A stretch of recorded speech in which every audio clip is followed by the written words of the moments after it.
What's up everybody, Dusty here, back with The Sims 2. As I've said many times before, I'm a big fan of The Sims and its open-ended nature, which puts a big emphasis on player choice. Whether you want to do your own take on the classic Odd Couples experience, hook up with everybody in the neighborhood, or run your own sweatshop, there's a good chance you can pull it off in one of these games. But despite all the wacky scenarios players have come up with over the past quarter of a century, I'm a bit of a basic bitch at heart, and to this day, my favorite way to kickstart a new family has always been with a good old-fashioned homeless challenge. There's just something incredibly satisfying about watching as your sim starts off with literally nothing at the bottom rung of society, only to persevere and pull themselves out of the muck through their hard work, especially during the early days when every purchase feels like it could make or break the playthrough. And while I've done a few variations of this challenge in The Sims 3, I've never actually attempted it on camera in The Sims 2, so allow me to introduce you all to Bumboy Dust. Old Bumboy here is a bit of a drifter who recently spent his last few simoleons taking a cab to Strangetown's downtown district. Well, that's the headcanon I'm going with anyway. See, despite my love of The Sims 2, I'm not blind to its flaws, and one quickly became apparent as I was reminded that there's no quick and easy way to dispose of all your Sims savings, so we'll just gloss over the time I spent splurging on floor tiles and modifying the terrain.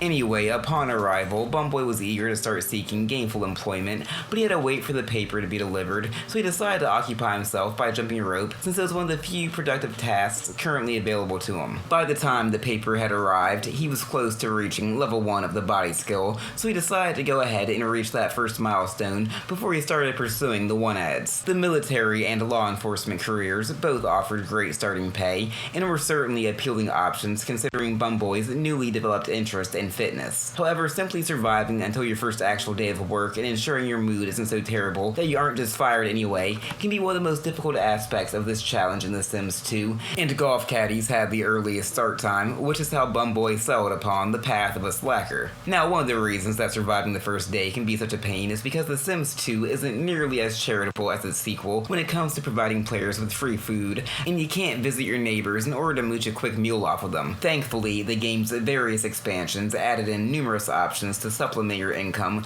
through less traditional means. Bumboy's first instinct to freestyle by the side of the road didn't prove to be as profitable as he'd hoped, so he decided to head on down to the crypto nightclub. After a quick stop in the bathroom to relieve himself, Bumboy decides to take a shift behind the bar, because that's the thing that you can just do in The Sims, liquor licenses be damned. Not that it mattered much anyway, everybody in the club was so busy letting loose on the dance floor that Bumboy wasn't called upon to serve a single customer, which was perfectly fine by him because he got paid either way. He intended to use some of those funds to get some lunch for himself, although this ended up being far more complicated of a process than he ever would have imagined. Things seemed sketchy from the start when the host led Bumboy to the patio, so he'd be forced to eat his lunch out in the rain like some sort of second-class citizen. However, with the need to satiate his hunger taking priority, Bumboy overlooked this oddity and ordered himself a plate of ribs. But when the waiter returned with his food, it glitched into the table, leaving our leading man without his lunch. Okay, no big deal, these things happen I suppose, so I thought I'd just move Bumboy over to a seat inside and try again. However, despite the fact that he never actually received any food, the club still put the ribs on his bill, and then the host essentially extorted Bumboy as he wouldn't assign him to another seat until he paid off his tab.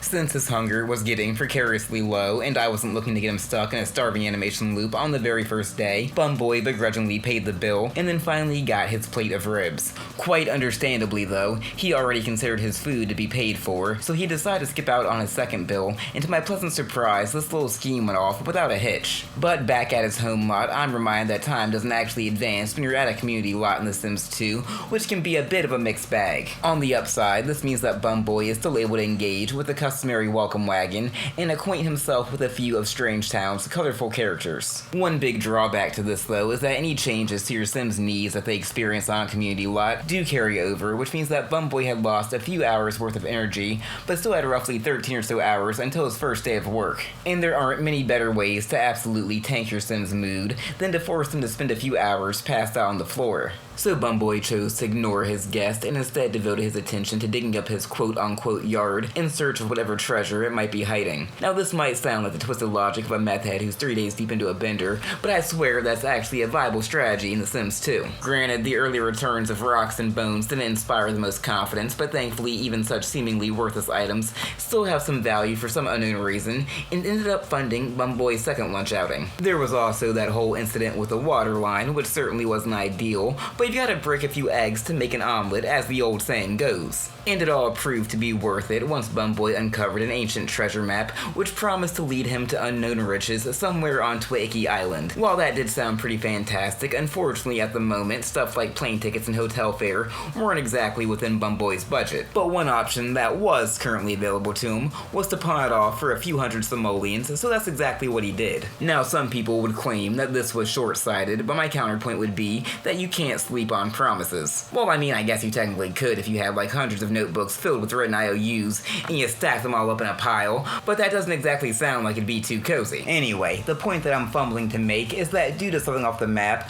Bumboy was able to afford a bed. Now that bed may have been a cheap piece of shit, but it could be the difference between a promotion and getting fired, so for the time being, it was his most prized possession. Now you might be thinking that's by default, but you'd be mistaken, as after heading over to Maple Springs Spa to wash up in the showers, Bumboy bought himself a cell phone from the unmanned kiosk that was out back, cause that's totally a thing that people do. While not as essential as the bed, it was pretty nice that Bumboy no longer had to go take a walk every time he felt a little peckish. Plus, I'm pretty sure ordering a pizza is more cost effective than dining out. Now that might sound like a complete no-brainer, but considering a single pizza costs $40, it's actually not as obvious as you'd think. I mean, by the time Bumboy decided to throw the delivery woman Marion a little $5 tip to break the ice, it was just under half of his total savings. Still, at this point, it's safe to say that we were off to a fantastic start. Doesn't this just look like the picture of success? In fact, I was so confident that I even decided to have Bumboy abandon his ambitions as a slacker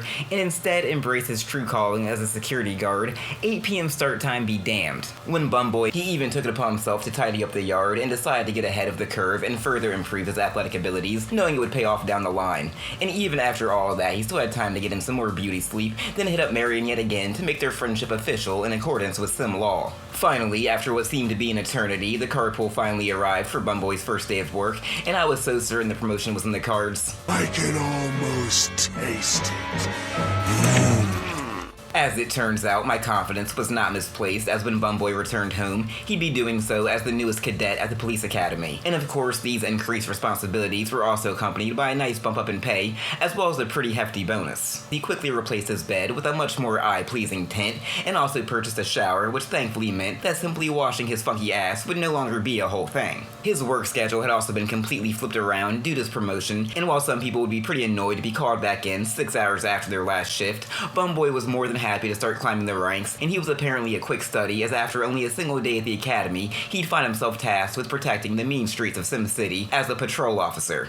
This would mark the beginning of something of a golden age for Bumboy, as he would buy a fridge and grill, so instead of having to rely on overpriced pizza to sustain himself, he was now able to gorge himself on hot dogs to his heart's content. He also continued to prove himself down at the station, and shortly after foiling a would-be holdup, our hero received word that he'd now be working as a desk sergeant. And being a romantic sim at heart, Bumboy also made sure not to neglect Marion, as he sought to move out of the friend zone, or at the least become friends with benefits. But this didn't stop Bumboy's eye from wandering a little, and he would also begin talking to the fetching Marie, and Marion might have sensed this because she declined an invitation to move in with Bumboy and share in all of his opulence. But Bumboy was still able to convince Marion to go out on a date with him, where he showcased some mastery of the art of seduction. The first stop was the Lulu Lounge to hit the dance floor, and I just have to say that if somebody were to throw up a few poles and start making it rain, then these two wouldn't look out of place in the least. Once he'd felt he'd suitably impressed her with his 6 skills, it was time for dinner so that he could ply her with lobster and sweet talk. Now, personally speaking, I'm not sure how much I would trust while a little family diner is trying to pass off his lobster, but Marion seemed happy enough to scarf it down, so what do I know? There was one minor hiccup when Bumboy excused himself to the bathroom and some old bastard had the audacity to strike up a conversation with Marion, which our insecure hero did not appreciate in the slightest. So as soon as he finished up with his business, he strutted over to Marion to assert his dominance. Then he called her over to the nearest photo booth to really drive the point home. I'ma make you do what it do! After quickly getting chewed out by old lady Crumplebottom, Bumboy returned home to wash up and immediately started scheming up ways to win over Marie. However, she wasn't home to answer the call, so adaptable as always, Bumboy would instead strike up a conversation with Claire Smith, who just so happened to be passing by. Nobody could have known it at the time, but Marie's inability to answer her phone would turn out to be a pivotal moment for this playthrough. At first, it just appeared to be your typical encounter. In fact, the pair hit it off so well that Claire let Bumboy know that she intended on letting all of her friends and strangers Strange Town know what a cool guy he was, so for all intents and purposes, it seemed like Bumboy was well on his way to adding another notch to his bedpost, or whatever the 10 equivalent would be. However, all of that would change in an instant. The two were enjoying a plate of delicious leftover hot dogs out in the rain, just as Bumboy had done countless times before, when his telescope was suddenly struck by lightning, which led to a fire breaking out. While Bumboy heroically sprang into action and attempted to put out the flames, he was unable to prevent Claire from catching fire, and then to make matters worse, he was also engulfed while attempting to put her out, so it seems like the whole situation was pretty hopeless. Yet while Claire did indeed end up perishing, to my surprise, Bumboy miraculously survived, and was even able to compose himself just long enough to alert the fire department, who quickly dispatched 2 firefighters to handle the situation.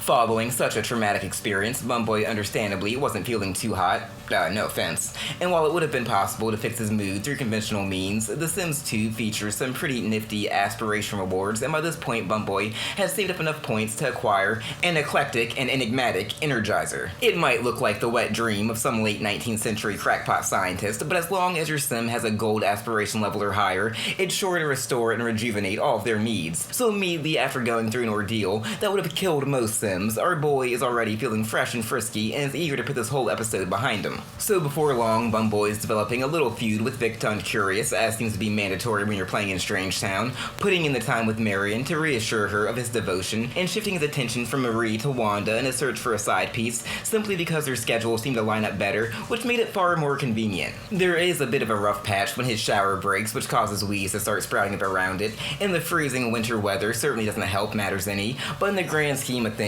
these are fairly minor issues. However, one individual who seemingly had not moved on from the tragic fire is the ghost of Claire Smith, who seems like she might be holding a bit of a grudge. I don't know. It's hard to tell. Considering I once played as a family of 3 orphans who were being haunted by both of their dipshit parents, I thought that managing one sim who was only being haunted by one ghost would be a walk in the park. I ain't afraid of no ghosts. But it turns out that I was gravely mistaken. Vengeful doesn't even begin to describe her attitude towards Bumboy. The man couldn't get more than a few moments of peace each night, as Claire seemed to make it her personal mission to make his life a living hell. And it's safe to say that she succeeded in her goal, considering she wound up literally scaring the poor bastard to death, bringing about an undignified end to the adventures of Bumboy. So I can't exactly claim that this was a successful challenge, but I hope it was at the least an entertaining one. If you weren't entertained, I don't know exactly why I'd still be hanging about by this point, but whatever, you do you. However, if you did enjoy this video, then why not leave a like and consider subscribing to the channel so that you can be kept up to date with all my latest content. Or don't let me tell you how to live your life. Anyway, as always, thanks for watching, I'm out.